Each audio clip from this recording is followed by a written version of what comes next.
تمام حمد اس رب کے لیے جس ہمیں حق باطل کے درمیان فرق کرنے کی صلاحیت دی، اور بے شمار درود و سلام اس نبی پر جن نے کے نواسے اور نے اسلام کی بقا کے لیے اپنا سب کچھ قربان کر دیا۔ گزشتہ قسط میں ہم نے حضرت مسلم بن عقل کی تنہا شہادت اور کوفہ والوں کی بے وفائی کا ذکر کیا۔ آج ہم بات کریں گے اس لمحے کی جب حضرت حسین کا قافلہ کربلا کی زمین پر پہنچا۔ کربلا کا میدان 2 محرم 61 ہجری۔ یہ وہ دن تھا جب حضرت حسین کا قافلہ دریائے فرات کے کنارے ایک بنجر اور ویران زمین پر پہنچا۔ اس مقام کو کرب و بلا کہا جاتا تھا، یعنی غم اور مصیبت کی زمین، اور یہی جگہ کربلا کہلائی۔ امام حسین نے پوچھا، اس جگہ کا نام کیا ہے؟ عرض کیا گیا، کربلا۔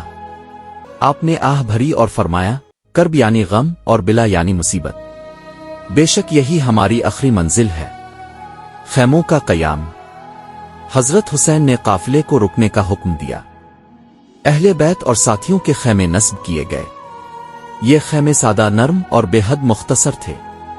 کوئی جا و جلال نہ تھا، بلکہ صرف صبر، ایمان اور یقین کا ماحول تھا۔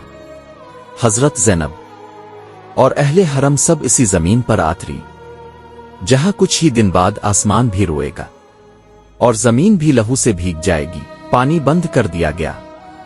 7 محرم الحرام۔ عبید اللہ بن زیاد نے حکم دیا کہ حضرت حسین اور ان کے ساتھیوں پر پانی بند کر دیا جائے۔ دریائے فرات جو بالکل قریب تھا، وہاں تک رسائی روک دی گئی۔ حضرت عباس نے بارہا کوشش کی کہ پانی حاصل کیا جا سکے، مگر ہر بار رکاوٹ ڈالی گئی۔ بچوں کی پیاس، عورتوں کی بے قراری، یہ وہ منظر تھا جو فرشتے بھی دیکھ کر کانپ الفوٹے ہوں گے۔ ایک روایت کے مطابق بچوں نے اپنے ننھے ہونٹوں پر زبان پھیری اور پوچھا، بابا کیا ہمیں تھوڑا سا پانی مل سکتا ہے؟ یہ سوال خنجر سے زیادہ دردناک تھا۔ امام حسین کا پیغام رغم کے باوجود حضرت حسین نے جنگ سے بچنے کی ہر ممکن کوشش کی۔ آپ نے عمر بن سعد کو کئی پیغامات بھیجے، اگر تم بیعت نہیں چاہتے تو مجھے واپس جانے دو، مجھے کسی اور سرزمین کی طرف جانے دو، مگر ہر بار جواب میں خاموشی، انکار، دھمکی ملی۔ امام حسین کا پیغام تھا، میں فساد نہیں چاہتا، میں اصلاح چاہتا ہوں، میں ظلم کے خلاف کھڑا ہوں، نہ کہ تلوار کے پیچھے۔ یہی وہ اصولی موقف تھا جس نے کربلا کو حق و باطل کی پہچان بنا دیا۔ یزیدی لشکر کا جمع ہونا۔ جیسے جیسے دن گزرتے گئے یزید کا لشکر بڑھتا گیا۔ ابتدا کا 1000 سپاہی تھے، پھر تعداد 4000، پھر 10,000 اور آخرکار 30,000 سے بھی زائد، اور سامنے صرف 72 افراد تھے، جن میں بچے، جوان، بوڑھے اور خواتین شامل تھیں۔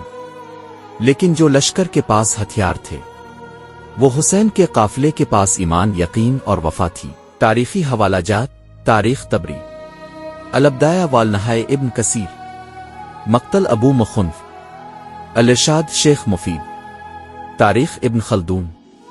آخری پیغام۔ کربلا کا میدان گواہ ہے کہ پانی روکا گیا مگر صبر نہ ٹوٹا، ظلم بڑھا مگر سچائی نہ جھکی، فوجیں آئیں مگر ایمان نہ ہارا۔ یہ سب کچھ اس امام نے کیا جس نے دنیا کو دکھا دیا کہ حق کے لیے سر کٹایا جا سکتا ہے مگر جھکایا نہیں جا سکتا۔ اگلی قسط میں ہم بات کریں گے شب عاشور کا منظر، وہ آخری رات جب حسین نے چراغ گل کیے، اصحاب نے قربانی کا عہد کیا اور جنت نے ان کے لیے دروازے کھول دیے۔